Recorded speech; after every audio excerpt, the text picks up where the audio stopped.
Queridos amigos, apenas recordando para retomarmos o tema. Na semana passada, estudamos a respeito do capítulo 13º de O Evangelho segundo o Espiritismo, no qual Kardec aborda a respeito daquela afirmativa de Jesus: há muitas moradas na casa do meu Pai. E vimos no estudo da semana passada, então, que Kardec ensina que essa afirmativa comporta duas interpretações, sendo uma delas a hipótese da existência de diferentes categorias de mundos habitados. Vimos que os espíritos ensinam que não é só a Terra que é habitada, muitos outros planetas também o são. E que, em razão de seu estado e de sua destinação, e baseando-se nas diferenças mais acentuadas, pode-se dividi-los, de um modo geral, em 5 categorias: mundos primitivos, mundos de expiação e provas, mundos regeneradores, mundos felizes e mundos celestes ou divinos. Vimos também que a Terra pertence à categoria dos mundos de expiação e provas, mas que ela já atingiu um dos seus períodos de transformação, em que de mundo expiatório tornar-se-á mundo regenerador. Tudo isso nós vimos na semana passada, estamos aqui apenas recordando para retomarmos então esse item, pluralidade dos mundos, e hoje nós vamos ver algumas curiosidades a respeito justamente dos mundos habitados, né? Sempre com base na literatura espírita. E o que nós vamos trazer hoje é com base em Kardec, em Emmanuel e Humberto de Campos. Existe uma vasta literatura a respeito, mas para o nosso estudo de hoje, nós selecionamos obras justamente desses 3 autores. E de início vamos ver, então, o Livro dos Espíritos, nas questões 234 a 236, apresenta um outro tipo de mundo diferente daqueles 5 citados que acabamos, de recordar, e que Kardec chama de mundos transitórios. É curiosa a situação desses mundos transitórios, por isso que trouxemos aqui dentro justamente dessa vertente, curiosidades sobre mundos habitados. Os mundos transitórios servem de estações ou pontos de repouso aos espíritos errantes, ou seja, não são destinados a encarnações. Lembrando aqui também, recordando, que espíritos errantes são aqueles que então estão desencarnados, mas aguardando nova encarnação. Esses mundos transitórios são particularmente destinados a esses seres errantes. Mundos que lhes podem servir de habitação temporária, espécies de acampamentos, de campos, onde descansem de uma muito longa erraticidade, estado este sempre um tanto penoso. São, entre os outros mundos, posições intermediárias, graduadas de acordo com a natureza dos espíritos que a elas podem ter acesso, e onde eles gozam de maior ou menor bem-estar. Os espíritos que se encontram nesses mundos podem deixá-los livremente, a fim de irem para onde devam ir. É como um bando de aves que pousa numa ilha para aí aguardar que se lhe refaçam as forças, a fim de seguir seu destino. A condição desses mundos transitórios é temporária. Eles também progredirão. Esses mundos não são, ao mesmo tempo, habitados por seres corpóreos, porque sua superfície é estéril. Os que os habitam de nada precisam, materialmente falando, porque estão desencarnados. A esterilidade desses mundos é transitória. Perguntado à espiritualidade se a Terra pertencerá algum dia ao número dos mundos transitórios, a espiritualidade respondeu que ela já pertenceu, na época justamente da sua formação. Então, logo após formada, a Terra se caracterizava como mundo transitório.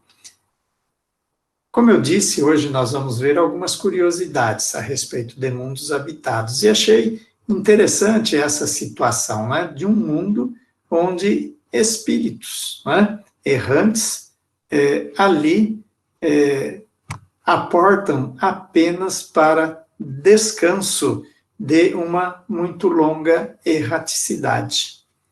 É curioso, né? A gente vê assim que existem tantas coisas, né, nesse universo que a gente, quanto mais estuda, mais chega à conclusão de que muito pouco sabemos. A respeito ainda da pluralidade dos mundos, Kardec aborda a questão em O Livro dos Espíritos, nas questões 55 a 58. Então, com o título específico Pluralidade dos Mundos.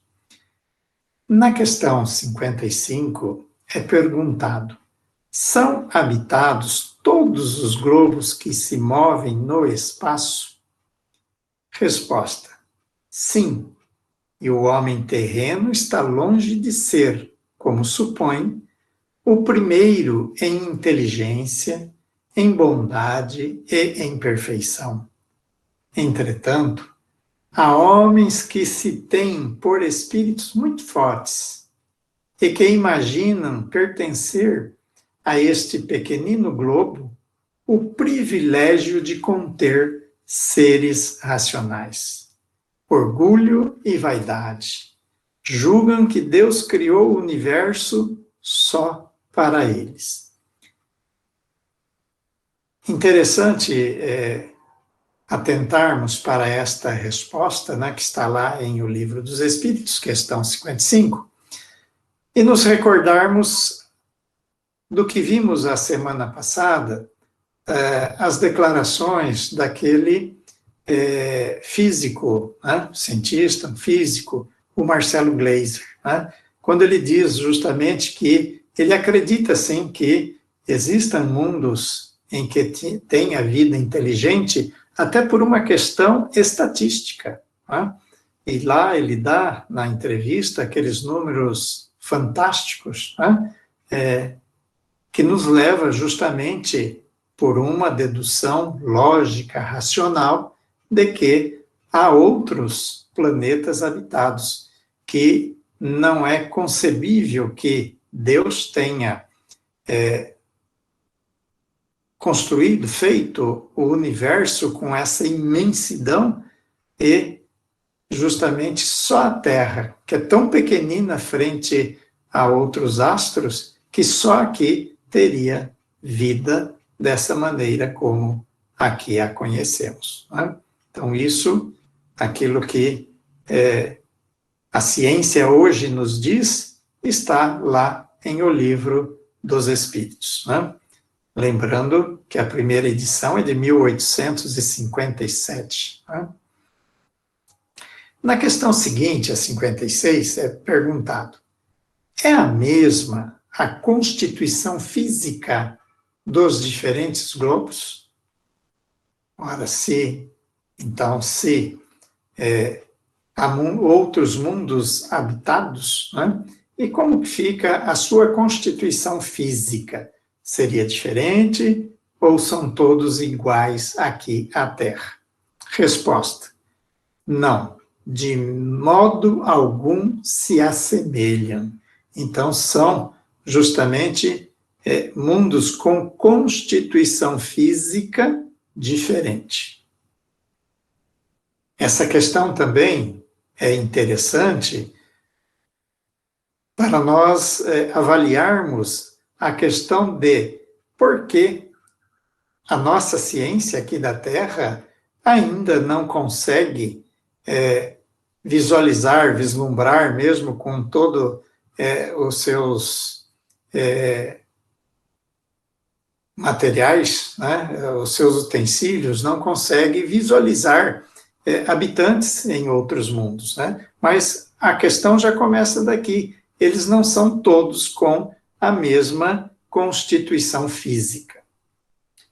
Na questão 57, é perguntado: não sendo uma só para todos a constituição física dos mundos, seguir-se-á também, ou seguir-se-á tenham organizações diferentes os seres que os habitam? Bom, já que os mundos têm constituição física diferentes, aqueles que os habitam também têm constituição física diferente, suas organizações físicas são diferentes? Resposta: sem dúvida. Do mesmo modo que no vosso, os peixes são feitos para viver na água e os pássaros no ar.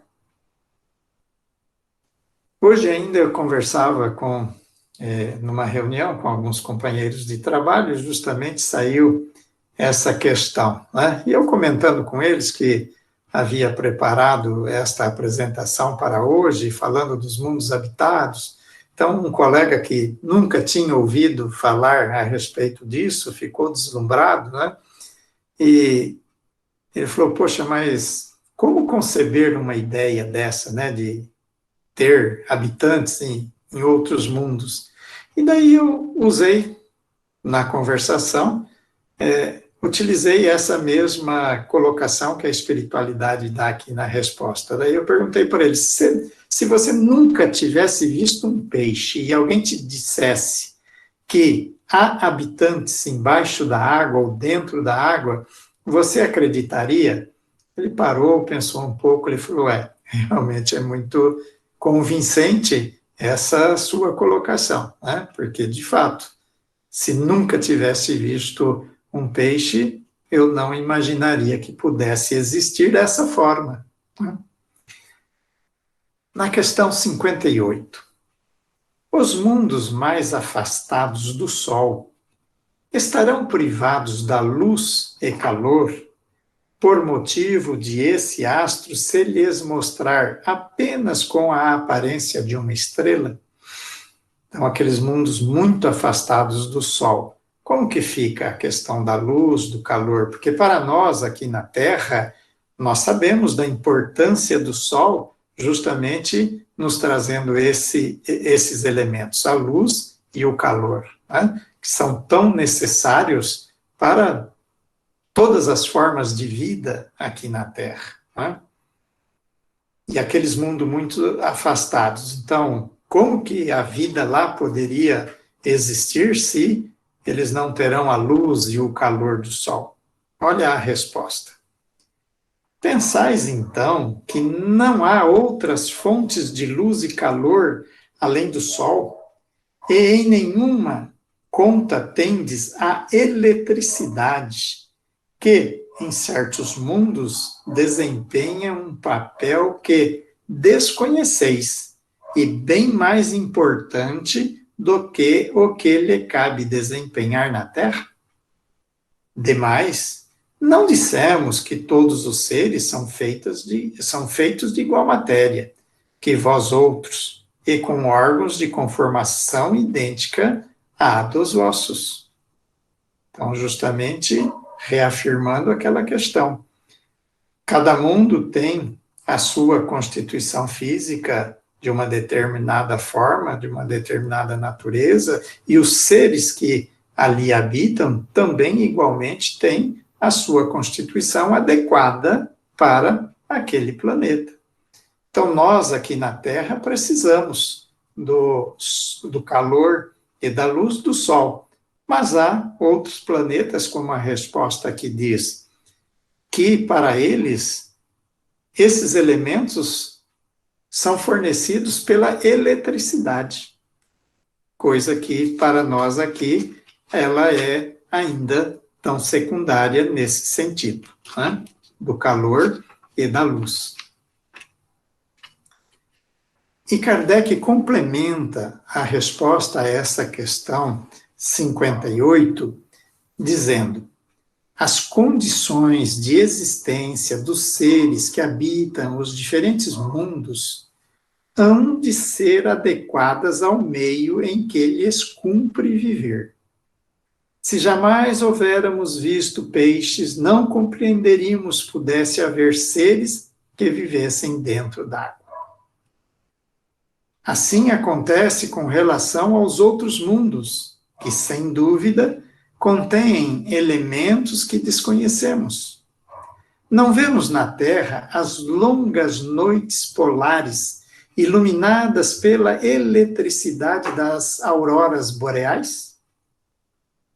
Que há de impossível em ser a eletricidade, em alguns mundos, mais abundante do que na Terra, e desempenhar neles uma função de ordem geral, cujos efeitos não podemos compreender?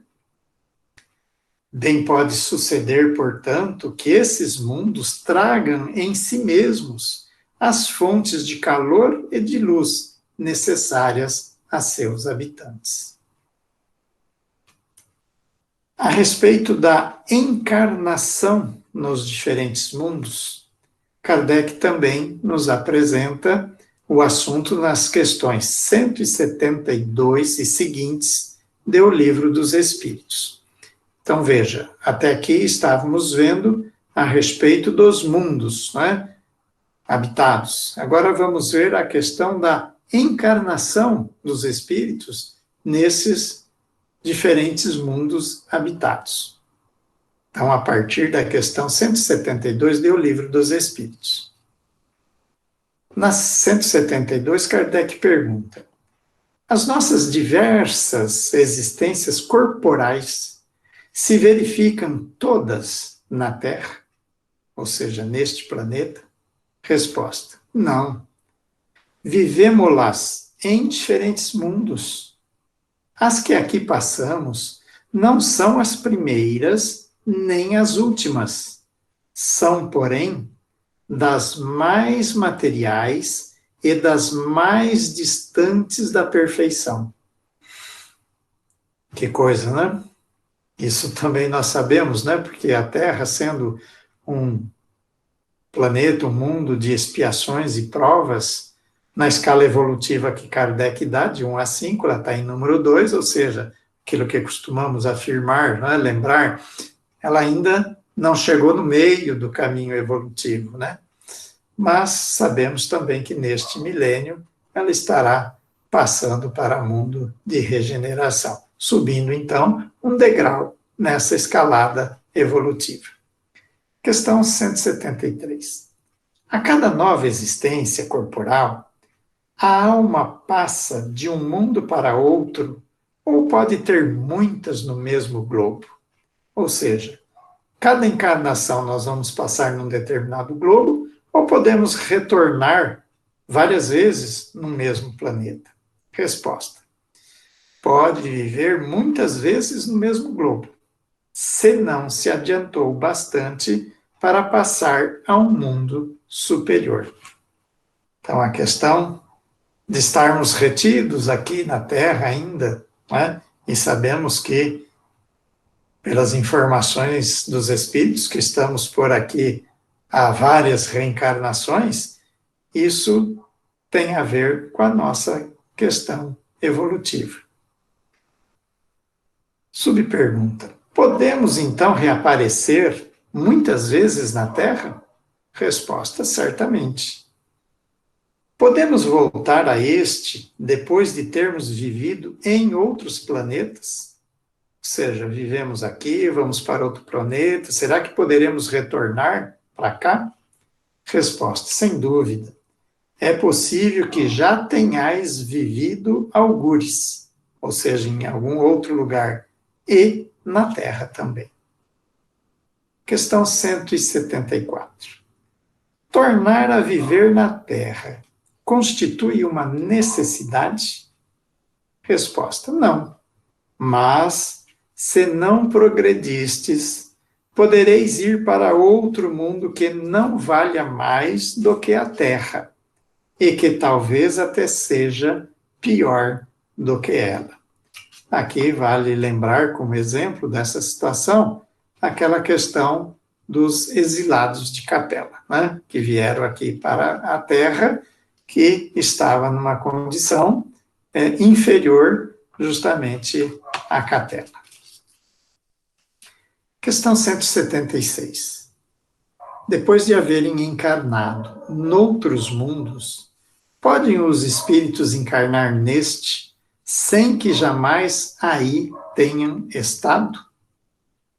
Resposta: sim, do mesmo modo que vós em outros.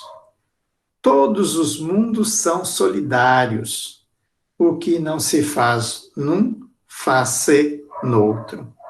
Então, justamente, como cada mundo tem a sua constituição física de determinada maneira, cada um está num grau evolutivo, cada um deles vai servir para também nos proporcionar a vivência de acordo com o nosso grau evolutivo. Pergunta: assim, homens há que estão na Terra pela primeira vez? Resposta: muitos, e em graus diversos de adiantamento. Questão 177. Para chegar à perfeição e à suprema felicidade, destino final de todos os homens, tem o espírito que passar pela fieira de todos os mundos existentes no universo? Será que é como uma escola, né? Os diversos mundos, nós temos que passar por todos eles? Resposta: não. Porquanto muitos são os mundos correspondentes a cada grau da respectiva escala. E o espírito, saindo de um deles, nenhuma coisa nova aprenderia nos outros do mesmo grau. Isso também bastante compreensível, né? Pergunta: como se explica então a pluralidade de suas existências em um mesmo globo? Resposta: de cada vez poderá ocupar posição diferente das anteriores, e nessas diversas posições se lhe deparam outras tantas ocasiões de adquirir experiência. Então, o que as questões anteriores nos colocaram. Nós vamos estar por aqui enquanto precisamos dessa situação que a Terra proporciona, que justamente guarda correspondência com o nosso grau evolutivo, né? Assim que evoluirmos, crescermos, poderemos ir para um planeta melhor. Ou, como vimos nas questões anteriores, se não merecermos, às vezes, nem ficar na Terra, poderemos ser degradados para um planeta em situação inferior à Terra. Questão 181. Os seres que habitam os diferentes mundos têm corpos semelhantes aos nossos? Resposta: é fora de dúvida que tem corpos, porque o espírito precisa estar revestido de matéria para atuar sobre a matéria. Esse envoltório, porém, é mais ou menos material conforme o grau de pureza a que chegaram os espíritos. É isso que assinala a diferença entre os mundos que temos de percorrer, porquanto muitas moradas há na casa de nosso Pai, sendo, conseguintemente, de muitos graus essas moradas. Questão 184. Tem o espírito a faculdade de escolher o mundo onde passe a habitar? Então, será que, depois de desencarnarmos desta nossa existência aqui corporal, na próxima a gente poder escolher onde quer ir? Ah, quero ir para Marte porque eu ouvi dizer que lá é mais evoluído, ou quero ir para Júpiter. Resposta: nem sempre. Pode pedir que lhe seja permitido ir para este ou aquele, e pode obtê-lo, se o merecer. Porquanto a acessibilidade dos mundos para os espíritos depende do grau da elevação destes. Também uma questão lógica de coerência. Se eu ainda não tenho condições evolutivas, não progredi o suficiente para estar num determinado planeta, eu não posso receber autorização para encarnar lá, né? Porque eu estaria completamente desajustado frente à situação daquele planeta, né? Como a resposta disse, a gente pode pedir, pode ser até que a gente obtenha autorização, mas tudo isso dependerá do nosso grau evolutivo. No livro dos médiuns, no item 32 da questão 296, Kardec pergunta: qual o grau de confiança que se pode ter nas descrições que os espíritos fazem dos diferentes mundos? Porque, como sabemos, na literatura espírita e mesmo na revista espírita, Kardec traz vários artigos em que espíritos fazem descrição de diversos planetas. Né? A revista espírita tem alguns artigos nesse sentido. Mas, então, que confiança nós poderemos ter nessas informações? São corretas? São fidedignas? Olha só a resposta. Isso depende do grau de adiantamento real dos espíritos que dão essas descrições. O melhor controle é a concordância que possa haver entre elas. Mas lembrai-vos de que tem por fim a vossa melhoria moral, e que, por conseguinte, é sobre o estado moral dos habitantes que podeis ter as melhores notícias, e não sobre o estado físico ou geológico desses globos. Então, podemos perguntar, podemos até receber espontaneamente mensagens a respeito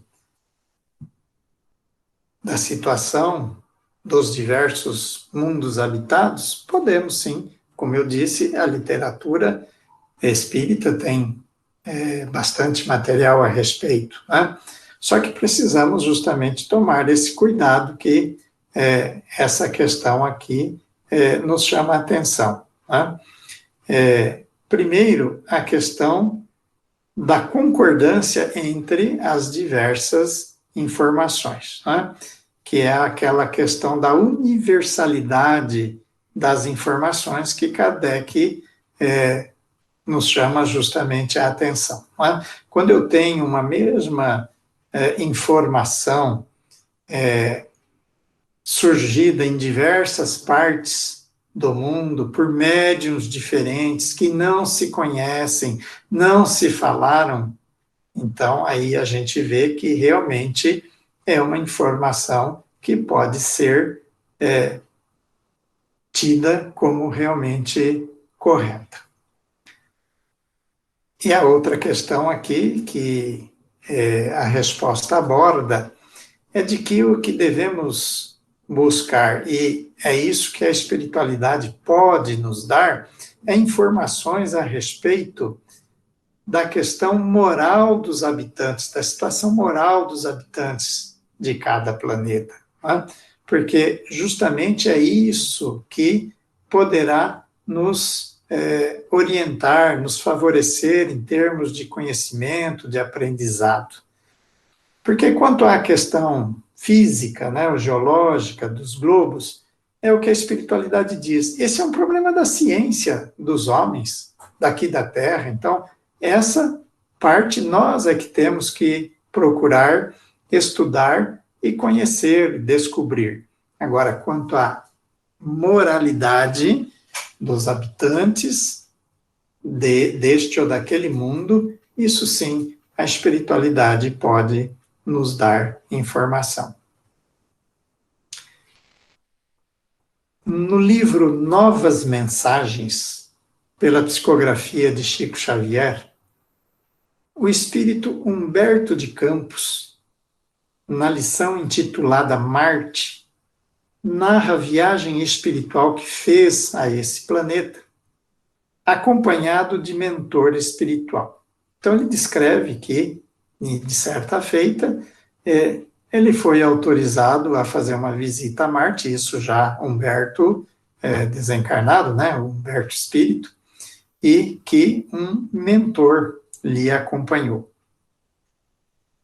Ele descreve, essa lição é muito interessante, recomendo, ó, no livro Novas Mensagens, a lição é intitulada Marte, porque ele descreve com pormenores a constituição física do planeta, suas edificações, seus habitantes, sua forma de alimentação, é bem detalhado, mas o que nos interessa mais, e de acordo com aquela questão que acabamos de ver do livro dos médiuns, né, que fala a respeito, então, da espiritualidade, nos dar justamente informações sobre o estado moral dos habitantes do planeta.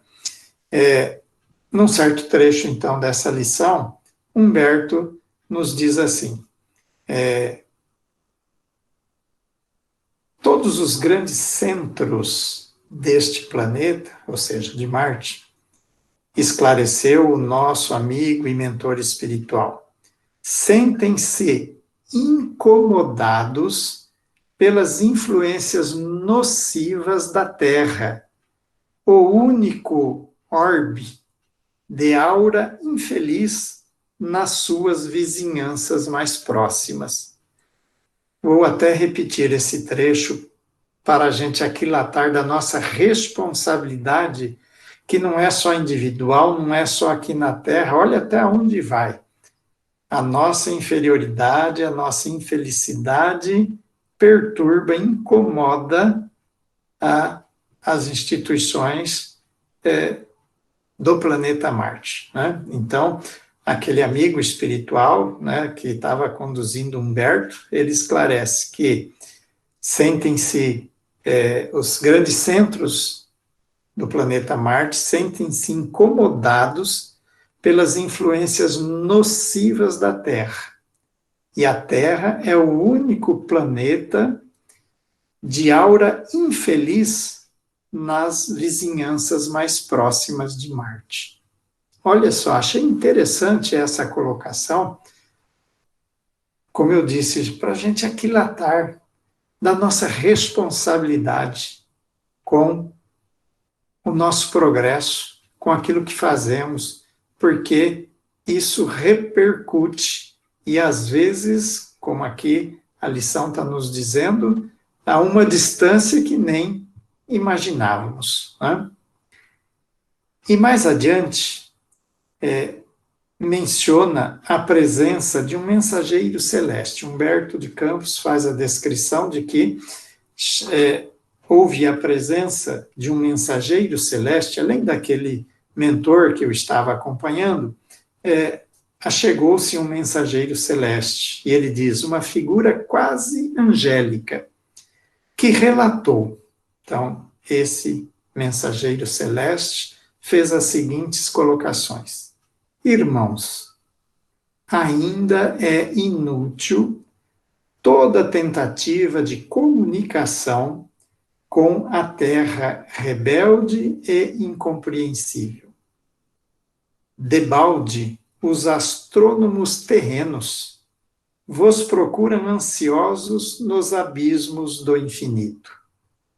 Seus telescópios estão frios, suas máquinas geladas. Faltam-lhes os ardores divinos da intuição sublime e pura, com as vibrações da fé que os levariam da ciência transitória à sabedoria imortal. Fatigados pela impenitência que lhes caracteriza as atividades inquietas e angustiosas, os homens terrestres precisam de iluminação pelo amor, a fim de que se afastem do círculo vicioso da destruição, da tecnocracia da guerra. Lá, os irmãos se devoram uns aos outros com indiferença monstruosa.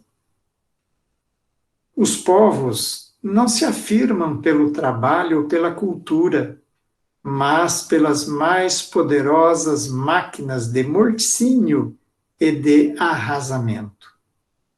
Todos os progressos científicos são patrimônio do egoísmo utilitário ou elementos sinistros da ruína e da morte. Enquanto as árvores de Deus frondejam no caminho da vida e do tempo, cheias de frutos cariciosos, as criaturas terrenas consideram-se famintas de violência e de sangue. A ciência de seres como esses não poderia entender as vibrações mais elevadas do espírito. Os vícios de uma falsa cultura casam-se aos vícios das religiões convencionalistas, que estacionam em exterioridades nocivas ou se detêm nos fenômenos, sem cogitar das causas profundas, esquecendo-se o homem do templo divino do seu coração, onde as bênçãos de Deus desejam florir e semear a vida eterna. Tão singulares desequilíbrios provocaram na personalidade terrestre um sentido bestial que lhe corrompe os mais preciosos centros de força.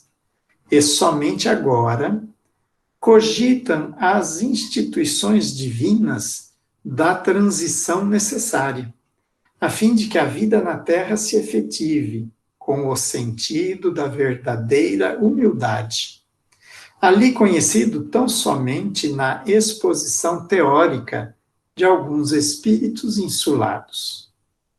Irmãos, contemplemos a Terra e peçamos ao Senhor do Universo que as modificações precisas ao seu aperfeiçoamento sejam menos dolorosas ao coração de suas coletividades. Oremos pelos nossos companheiros, iludidos nas expressões animais de uma vida inferior, de modo que a luz se faça em seus corações e em suas consciências, possibilitando as vibrações recíprocas de simpatia e comunicação entre os dois mundos. Eu procurei trazer essa parte que destacamos aqui dessa mensagem, justamente porque ela parece que reflete ou está falando de uma situação de hoje na Terra, embora essa mensagem tenha sido psicografada em 1939. Olha que interessante quando a criatura disse que na Terra Todos os progressos científicos são patrimônio do egoísmo utilitário, ou elementos sinistros da ruína e da morte. O que nós temos hoje? As grandes empresas que detêm justamente boa parcela do progresso intelectual, do progresso material, mas está tudo voltado para um egoísmo utilitário. Ou o progresso material, justamente representando elementos sinistros da ruína. É o que a gente vê hoje, um país ameaçando o outro com um grande arsenal bélico. Ora, o homem estudou tanto, desenvolveu tanto a inteligência para construir essas máquinas, que deveriam ser voltadas para o bem da humanidade presente aqui na Terra, e não para se destruir, se autodestruir. Né? Então, achei que essa mensagem, os termos dela, é muito atual, muito presente. Né? E também achei interessante quando ela diz assim que nessa atual situação, né, a ciência dos seres como esses não poderia entender as vibrações mais elevadas do espírito. Então, tudo isso daqui me parece assim, explica por que a gente não, os cientistas aqui da Terra justamente não conseguem detectar essas presenças que habitam esses outros planetas. Né? No livro Religião dos Espíritos, na lição número 78, cujo título é Pluralidade dos Mundos Habitados, Emmanuel pondera: os veneráveis orientadores da nova revelação, ou seja, do Espiritismo, guiando o pensamento de Allan Kardec, fizeram-no escrever a sábia declaração: Deus povoou de seres vivos todos os mundos, concorrendo esses seres ao objetivo final da providência. Vamos facilmente encontrar em todos os círculos cósmicos os seres vivos da asserção de Kardec, embora a instrumentação do homem não os divise a todos. Eles se desenvolvem por inimagináveis graus evolutivos, cabendo-nos reconhecer que, em aludindo à pluralidade dos mundos habitados, não se deverá olvidar a gama infinita das vibrações e os estados múltiplos da matéria. Ou seja, cada planeta desse tem um estado próprio a respeito da matéria que o constitui. E ele termina, Emmanuel termina dizendo assim, nessa lição: temos assim, no espaço incomensurável, mundos berços e mundos experiências, mundos universidades e mundos templos, mundos oficinas e mundos reformatórios, mundos hospitais e mundos prisões. Achei interessante porque é justamente uma outra classificação dos mundos. Né? Kardec dá aquela de 5 categorias e aqui Emmanuel nos dá justamente esse outro viés, essa outra conotação, uma outra classificação justamente para os mundos. E ainda Emmanuel, no livro que leva seu próprio nome, na lição número 16, As Vidas Sucessivas e os Mundos Habitados, no item 4º, ele assevera: para a humanidade terrestre, a revelação de outras pátrias no firmamento, fragmentos da pátria universal, não deve constituir uma razão para desânimo de quantos se entregam aos labores profícuos do estudo. Os desequilíbrios que se verificam no orbe terreno obedecem a uma lei de justiça, acima de todas as coisas transitórias. E, além disso, a primeira obrigação de todo homem é colaborar em todos os minutos de sua passageira existência em prol da melhoria de seu próximo, consciente de que trabalhar em benefício de outrem é engrandecer-se. O conhecimento das condições perfeitas da vida em outros mundos não deve trazer abatimento aos extremistas do ideal. Semelhante verdade deve encher o coração humano de sagrados estímulos. Saudai, pois, o concerto da vida, do seio dos vossos combates salvadores. Sóis portentosos, luzes policrômicas, mundos maravilhosos existem embalados pelas harmonias que a perfeição eleva à entidade suprema. Além do grande cão, da ursa, de Hércules, outras constelações atestam a grandeza divina.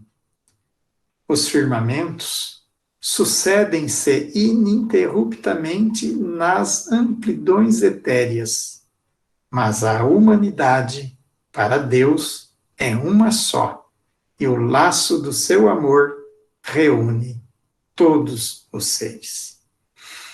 Então, como Emmanuel nos coloca nessa lição, essas informações a respeito da beleza, da perfeição de outras, das criaturas que habitam outros mundos, não devem nos desanimar. Pelo contrário, devem nos animar para que a gente busque se esforçar, progredir, para um dia estarmos também na condição que hoje eles outros já estão. Como vimos, há muito para aprendermos. Mas mantenhamos a nossa fé forte que transporta montanhas e sigamos sempre em frente, acompanhando a marcha do progresso, porque o progresso é lei de Deus e todos nós estamos a ela submetidos.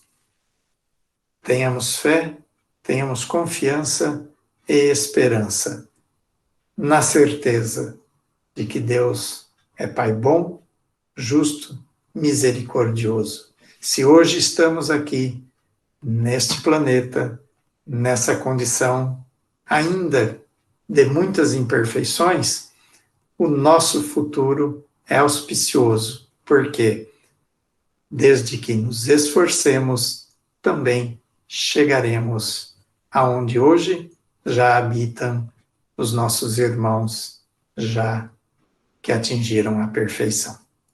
Que Deus nos ampare e nos abençoe nessa caminhada evolutiva.